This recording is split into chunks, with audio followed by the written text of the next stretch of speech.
शिवाय नमस्तुभ्यं।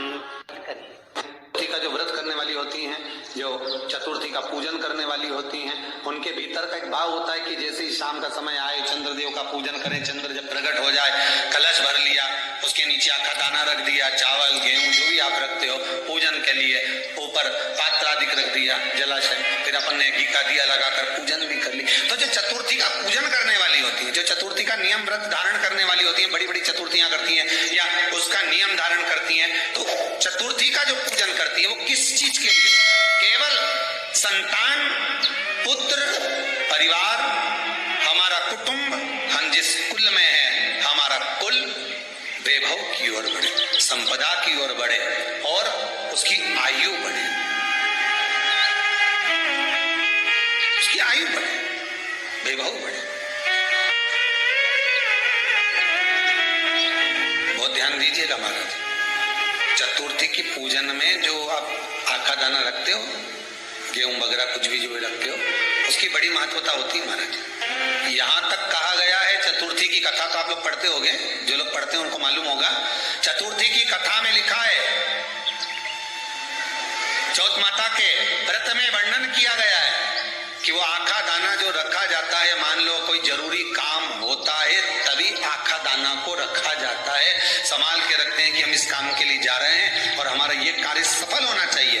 तो जिसने चतुर्थी का व्रत करा है, जिसने चंद्रदेव का पूजन करा, चतुर्थी का व्रत करा, वो गणेश जी से विनती करके वहां से 2-4 आखा दाना उठा ले और जो व्यक्ति का काम अटक रहा है अपने ही घर का, पर दूसरे कुल को नहीं देना, अपने ही कुल के अंतर्गत जो काम अटक रहा है उसकी जेब में, उसके में उस चीज को रख दिया जाए। तो चतुर्थी जो अगली आती है, जैसे आप महीने की करते हो तो महीने की, और आप जैसे करते हो कि 4 अलग बड़ी बड़ी चतुर्थी करते हो तो उसके अनुसार आपका कार्य सिद्ध होता ही है। उस आखे दाने का इतना महत्व होता है क्योंकि चतुर्थी का व्रत करने वाली माता जब व्रत करती है तो स्वयं चतुर्थी की कथा में लिखा हुआ है कि पार्वती जी गणेश जी से चतुर्थी की कथा बचवाती। चतुर्थी की कथा बाची किसने थी? स्वयं गणेश जी महाराज। और सुनी किसने थी? माता पार्वती। बाचने वाले गणेश जी थे, सुनने वाली माता पार्वती थी। तो चतुर्थी की कथा जब होती है तो उसको स्वयं गणेश जी बाच रहे हैं। तो व्रत कौन सुन रही है? माता पार्वती। और आपने जो आखा दाना लिया वो गणेश जी के भाव से लिया, गणेश जी से निवेदन करके, विनय करके, प्रार्थना कर उसको प्राप्त किया। गांठ वाली दुर्वा 21 ले लो और चतुर्थी के दिन गणेश जी को समर्पित कर दो।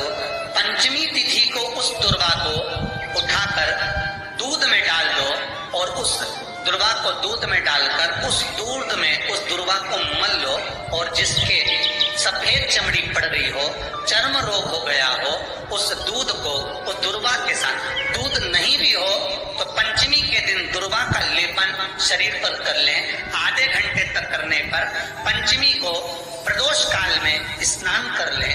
महाराज आपको चर्म रोग में आराम लग जाएगा, सफेद चमड़ी अपने असली रंग में आना प्रारंभ हो जाएगी।